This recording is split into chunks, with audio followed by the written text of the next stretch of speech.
The smell of smoke and cooked meat filled the air. The space station was falling apart. Wires hanging, metal walls rusted, and people shouting everywhere. Jax walked through the narrow path, his eyes scanning everything. He had no money left. Only a few credits in his pocket. He was not here to shop, not really. He was just looking, walking, breathing in this rotten world. Then he saw it, a cage, cold and dirty, pushed against a wall under a broken neon sign. Inside were 3 alien girls with fur-covered ears, tails, and wide glowing eyes. They looked like a mix of human and feline, but they weren't treated like people. They were locked up like animals. A fat man stood beside the cage, yelling to the crowd, "Fresh meat! Exotic, tender, perfect for stew or grill." The people around laughed. Some even poked the cage with sticks. The girls didn't scream.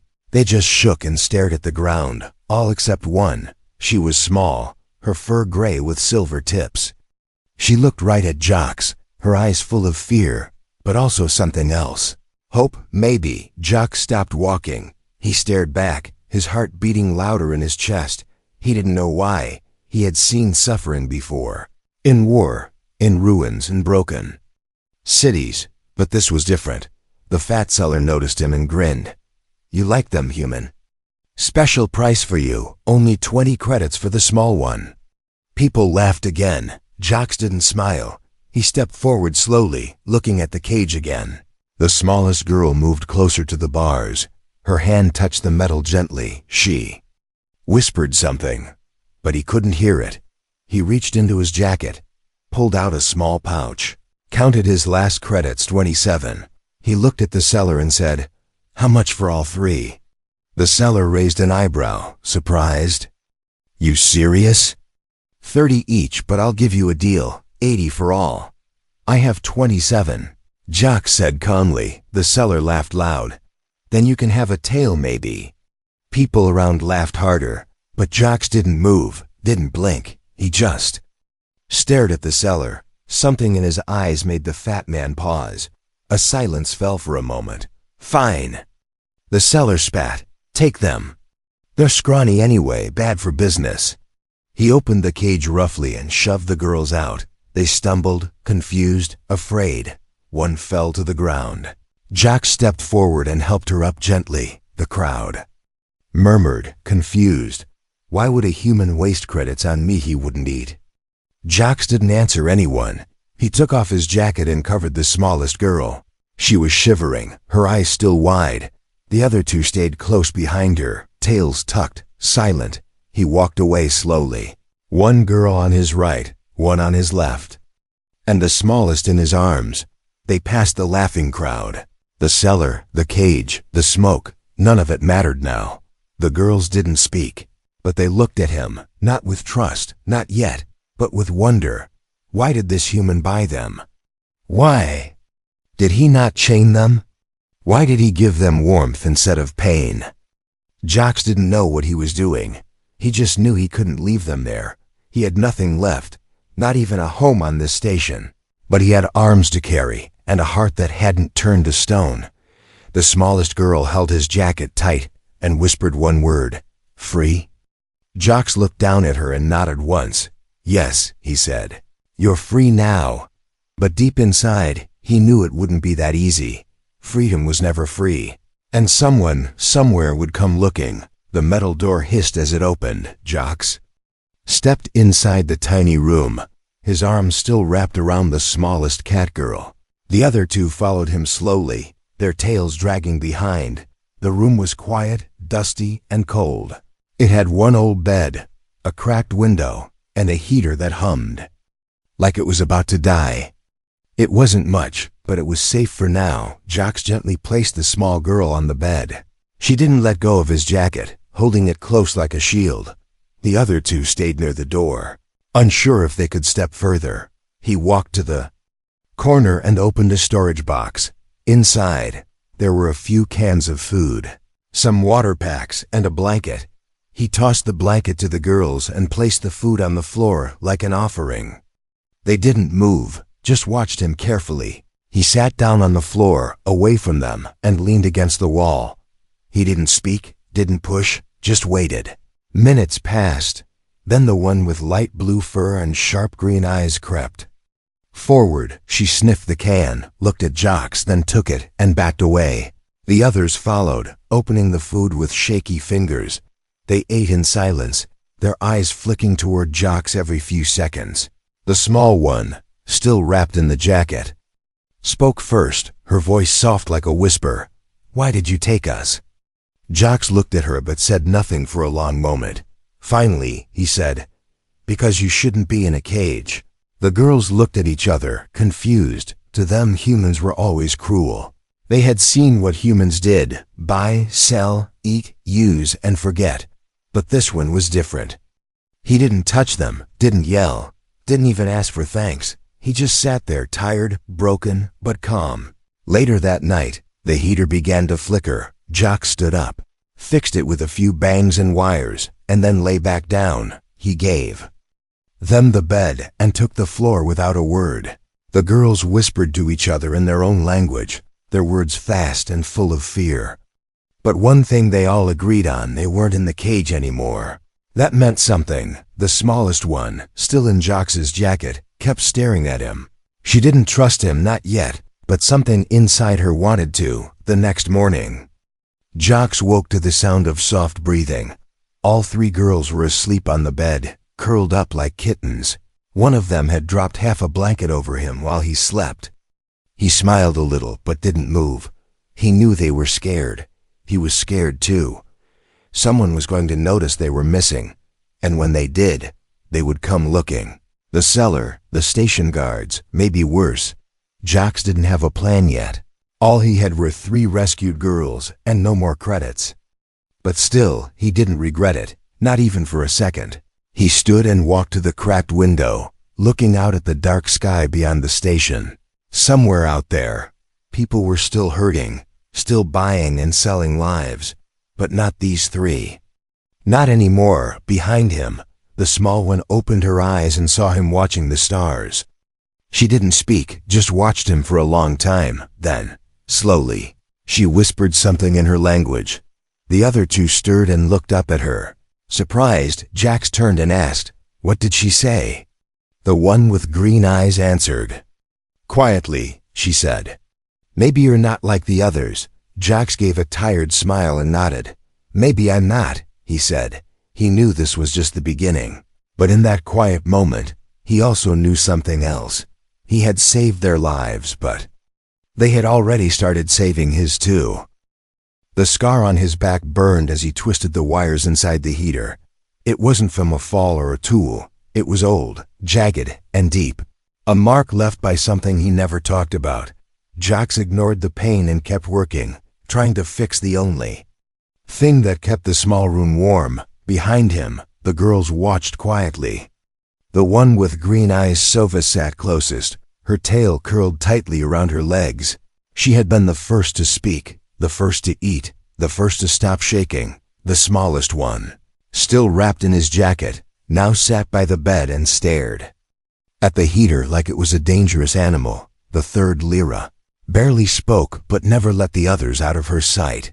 They didn't trust him fully, not yet, but they didn't fear him anymore either. When the heater made a soft humming noise, Jocks leaned back with a quiet breath. It worked for now.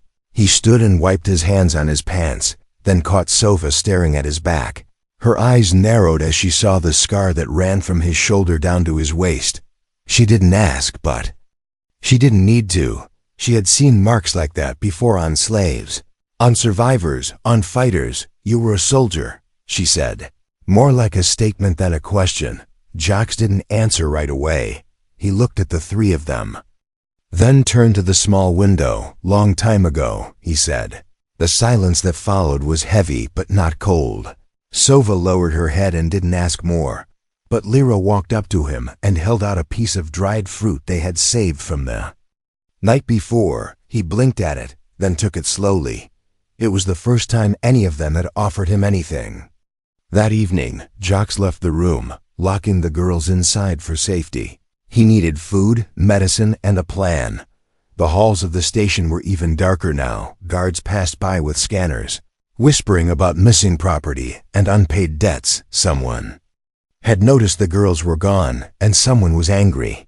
Jacques kept his head down and walked like a ghost. He bought a few supplies with the last of his spare parts, then made his way back. On the way, he passed a wall screen. A new bounty alert flashed red across the display. Reward: 500 credits for the return of 3 escaped xenotypes. A blurred image of fur, ears, and tails. They didn't call them girls, or beings, or people, just meat units. Jacques stared at the screen for a long time. Then he punched it, cracking the corner. Nobody even looked, not in this place. Back in the room, the girls jumped when he entered, but relaxed when they saw it was him. He handed them the supplies, sat down, and said nothing, but the anger in his eyes was louder than words. That night, he had another dream. Flashes of battlefields, screams, cages, and blood. He woke with a start, his chest tight, his hands clenched. A soft touch made him freeze. The smallest girl, Nini, was beside him, holding his hand with both of hers. Her ears twitched nervously, but she didn't move away. He looked at her, and for the first time, smiled just a little. "You're safe," he said, more to himself than to her. Nini nodded slowly, her voice barely a whisper. "You too." He didn't know how to answer that, because deep down, he wasn't sure it was true. Someone was hunting them, and soon. This broken room wouldn't be enough. He had saved them from a cage, but the galaxy still wanted to eat them, and now he was the only shield they had. But in their eyes, quiet, tired, and glowing, he saw something he hadn't seen in years. Not fear, not anger, but faith. They believed in him. And that meant he had to believe too, even if it killed him. He would not let them go back to that cage. The alarm didn't ring, but Jacques knew. Something felt wrong the moment he opened his eyes. The air was too still, too quiet, like the station itself was holding its breath. He moved fast, checked the door's sensor panel. It was blinking red. Someone had scanned the lock from the outside, someone official. He turned around and saw the girls awake, already alert. They had learned to sleep lightly, like hunted animals. Sova grabbed Nini's hand, while Lyra moved toward the far wall where the vent was half loose. They had prepared for this, but they still weren't ready. None of them were. Jacques opened the emergency hatch in the floor, a narrow path meant for old wiring. He pulled the girls down with him one by one, fast but careful. Just as the outer door hissed open above them, they slid the hatch closed. Footsteps entered the room, heavy and mechanical. Voices spoke cold, commanding. He was here. Check the heat signature. There are 3 smaller forms in the records. Scan for fur trace. Jacques kept moving, the tunnel barely wide enough for them to crawl. The girls said nothing, not even a breath too loud. They had escaped the market, but now the station. Guards were hunting them, not for justice, but for profit. The girls were marked as property, and he was now a thief in their eyes, a thief of meat. After what felt like hours, they reached a service ladder and climbed into a maintenance tunnel. It was dusty, filled with wires and rusted panels, but it was hidden, forgotten by most of the station's workers. Here, Jacques had once hidden during a riot years ago. Now he hid again, but not for himself. He sat down and finally let out a breath. The girls collapsed around him, exhausted, scared, but alive. Nini clung to his side, her tail wrapped around his arm. Lyra's ears twitched at every sound from the vent above. Sova looked at Jacques, her voice steady but low. "They won't stop, will they?" "No," he said. "They won't." "Then what do we do?" she asked. Jacques closed his eyes, thinking. He had one contact left, someone from his old life, someone who owed him, but calling that person would come at a price. They spent the night in the dark. Jacques stayed awake, holding a rusted pipe as a weapon. The girls huddled together, their warmth the only comfort in the cold. He watched over them, remembering a time when he had failed. Another girl, in another war, in another cage. He had hesitated, and she had died. He never forgave himself. Now with these 3, he would not hesitate. He would burn the whole station down before letting them be taken. At dawn, Jacques moved again, leading them deeper through old tunnels and unused corridors. Every step was slow, quiet, careful. He finally reached a broken access panel and tapped a code one he hadn't used in years. The screen blinked once, then twice. A soft voice came from the speaker. "Is that you, Jacques?" "It's me," he said. "I need a way out, and I have passengers." A pause. Then the voice returned, colder this time. "You're in trouble." "I know. You know what this will cost." "I know," Jacques said again. There was another pause, then a beep. "Fine. You have 12 hours, one ship, no more." Jacques turned to the girls. They were watching him, waiting. He didn't tell them about the risk, the price, the deal he just made. They didn't need more fear. They needed hope, and he was the only one who could carry it for them as they moved. Again through the station's shadows, Sova whispered softly, "You're not like the others." Jacques glanced at her, surprised. "You keep saying that," he said. "Because it's true," she replied. "But why are you helping us? What are we to you?" Jacques didn't answer right away. He looked at the three of them, scared and strong, broken and brave. He saw something he didn't expect. Family. The stars looked closer out here, too close, almost like they could fall right onto the ship's hull. Jacques tightened the straps on the emergency vessel, hands moving quickly, brain racing faster. The launch bay lights were flickering, one of them broken and swinging overhead. They had less than 10 minutes before the patrol circled back. The three girls crouched behind the crates, silent, holding onto each other like they might float away. Nini clutched a small pouch filled with food Jacques gave her earlier. Sova had one hand on Lyra's shoulder, her other gripping the pipe she refused to put down. They didn't cry, didn't ask questions.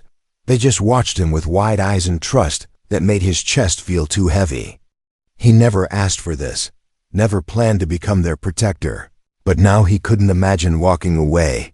He had made a choice in that market, and that choice had led here, to a stolen ship, a secret hangar, and a future filled with shadows. The old friend he contacted had kept his word. One ship, no questions, no time. Jacques had rewired half the launch controls, just to keep the system from sending alerts. Every second ticked louder in his head. He looked at the girls and whispered, "When the door opens, run. Don't stop. Get in and lock it, no matter what." They nodded slowly, but fear crept into their eyes again. Lyra spoke, her voice shaking. "What about you?" "I'll be right behind you," he said. But he was lying. If anyone tried to stop them, he would be the one who stayed behind. The station was closing in, reports of missing property, scans being run, whispers from the lower levels. Someone knew what he'd done, and they were getting close. The hangar door began to open with a hiss, and the cold breath of space crawled across the floor. The ship's lights blinked twice ready, but only just. Jacques stood, checked his old blaster one last time, and gave a sharp nod. "Go," he whispered. The girls bolted, fast as lightning, their feet barely making a sound. Jacques followed, scanning the corners, listening for boots, for sirens, for anything that said too late. They reached the ship, and the door opened wide. One by one, they climbed in, Nini turning back to reach for him. But then, behind them, a voice, sharp and cold, echoed through the hangar. "Step away from the cargo." Jacques turned and saw two armored guards blocking the entrance, weapons drawn, faces hidden behind masks. He stepped forward slowly, placing himself between the girls and the threat. "They're not cargo," he said. "They're not yours," the guard replied. "They're registered meat, station property." Jacques didn't lower his weapon. He knew how this worked. Talking was just a delay before violence. "You'll have to kill me," he said quietly. The guards didn't laugh, didn't blink. One raised his weapon. The other took a step forward, and then the ship's lights flared, its engine humming loud and angry. From behind, Sova leaned out the door and threw the pipe. It hit one guard square in the helmet. Knocking him off balance, Jax moved fast and fierce, firing once, then twice. The shots echoed, and the guards fell, not dead, but not moving either. He turned and ran to the ship, Nini pulling him inside. The door sealed with a loud clang, and the ship began to lift. Outside, more sirens. More lights, but too late. The ship broke away from the hangar, spinning out into the void. Inside, Jax dropped to the floor, breathing hard. The girls surrounded him, checking his wounds, touching his face like they couldn't believe he was still there.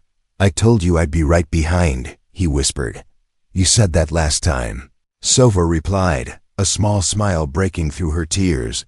The stars moved past them now, faster than before. No more markets, no more cages. The old rebel asteroid was days away, hidden, buried deep inside rock and silence, but it was safe, and it was waiting. Lyra curled up beside him, exhausted. Nini finally let go of the pouch, placing it in his lap like a gift, and Sova stood near the cockpit. Her eyes locked on the stars ahead. None of them said the word family, but all of them felt it. Jax leaned back, letting the ship carry them through the black. He didn't know what came next, but for the first time in a long time, he believed they might have a future. The sky turned red before they even saw the ships. It wasn't fire, not yet. Just the warning lights blinking across the rebel asteroid's shield dome. Jax stood in the command hall, his fists clenched, watching a swarm of enemy vessels appear on the long-range scanner. He had hoped for more time, maybe a week, maybe just a day. But time had run out. Behind him, the girls stood still, not quite understanding the glowing threat on the screen.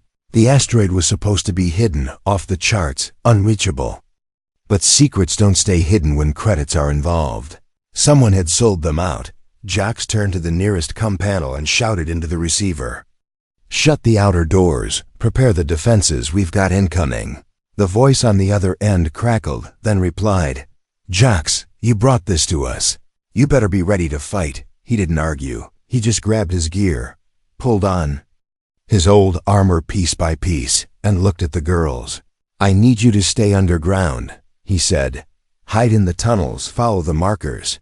Don't come back out unless I come for you." Nini shook her head, her ears twitching with fear. "No," she said softly. "You'll get hurt." Lyra took his hand and squeezed it tight. Sova looked at him like she wanted to punch something, or cry, maybe both.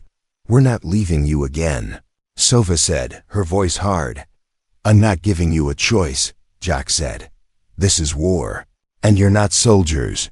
You weren't a father either," she snapped, "but you became one." That made him pause. Just for a second, he stepped forward and pulled all three of them into a tight hug. "I'll come back," he whispered. "I swear." Then he turned, grabbed his weapon, and walked out the door. Outside, the sky lit up with blaster fire and streaking red trails. Rebel fighters launched from hidden docks, taking up formation. To defend the asteroid, Jax joined a ground team on the outer rim, where escape pods and boarding shuttles were likely to land. His heart beat fast, not from fear for himself, but for the girls. The enemy came fast, masked, armored, and cold. They didn't shout, didn't hesitate. They just opened fire and moved in formation. They weren't guards, they were hunters, hired to reclaim property alive or dead. And Jax had stolen the prize. He fought like a man who had nothing left to lose. His blaster glowed hot, and his hands moved with memory. Enemies dropped, but more kept coming. Explosions shook the ground, and the air smelled like metal and fire. Then someone screamed, not from the battlefield, but from the tunnels below. Jax turned, heart sinking. A small figure ran into the open Lyra, holding a broken comm unit, her eyes wide with terror. "They found us," she cried. "They found the tunnel," without thinking. Jax broke from his team and sprinted toward the hidden shaft entrance. He slid down the ladder, gun ready. The tunnels were filled with smoke, and the sound of footsteps echoed around him. Then he saw them, two masked soldiers dragging Nini, her legs kicking, her voice crying for help. Sova lay on the floor nearby, blood on her arm, trying to stand. Jax didn't shout, Didn't warn. He fired, and the first soldier dropped. The second turned. But Jax was already there, knocking him down with a punch so hard the mask cracked. He grabbed Nini and pulled her close. She was shaking, crying into his chest. Sova limped over and leaned on him. "We have to move," he said. Lyra helped them as they stumbled back through the tunnel toward the core shelter. Blasts shook the walls, dust falling from the ceiling. The asteroid was under siege, and now they were right in the middle of it. They made it to the reinforced chamber and sealed the doors. Medical bots rushed to treat Sova's wounds, and Jax stood in front of them like a wall. Outside, the sounds of battle raged on, but in here, for a moment, there was breath. There was time. Sova looked up at him, her voice weaker but still full of fire. "You said to hide." "You didn't listen," he replied. "Neither did you," she said. "You came back." "Of course I did," he whispered. "You're not cargo, you're not property. You're mine." The door shook again from another impact. Jax turned toward it, gripping his weapon tight. He wasn't just fighting for them now. He was fighting with them, and together, they weren't going down without a fight. The court chamber was colder than space itself. All glass and metal, no warmth, no soul. Jack stood at the center, his hands wrapped in bandages, face bruised, eyes tired but burning with fire. Beside him, the three alien girls sat in silence. Clean now, dressed in simple robes, no chains, no collars. Nini held his arm tightly. Lyra glanced around nervously, and Sova stared at the judges like she dared them to speak first. Behind thick glass, dozens of alien leaders and human officials watched from high seats. This wasn't a small case anymore. News of the rebel asteroid, the rescue, the battle. It had spread across systems like wildfire. For the first time in history, people saw the truth, what really happened to the catgirls, how they were treated, how they were bought and eaten. Footage played on the screens above. Cameras from the hangar, the cages, the battle tunnels. Even recordings from the girls' own coms, Sova's scream, Nini's bloodied face. Jocks holding them like daughters while chaos burned around them. No one in the room could look away. A tall alien judge with silver skin finally stood. Voice calm but sharp like a blade. "Human Jax, you are accused of theft, of attacking station guards, and of helping escaped property." Jax looked up, jaw clenched. "They're not property," he said, his voice steady. "They're people." Murmurs filled the room. Some in agreement, some in disbelief. The judge continued. "Do you claim these beings as your own family?" Jax didn't hesitate, not even for a breath. "Yes," he said. "They are mine, not by blood, but by choice."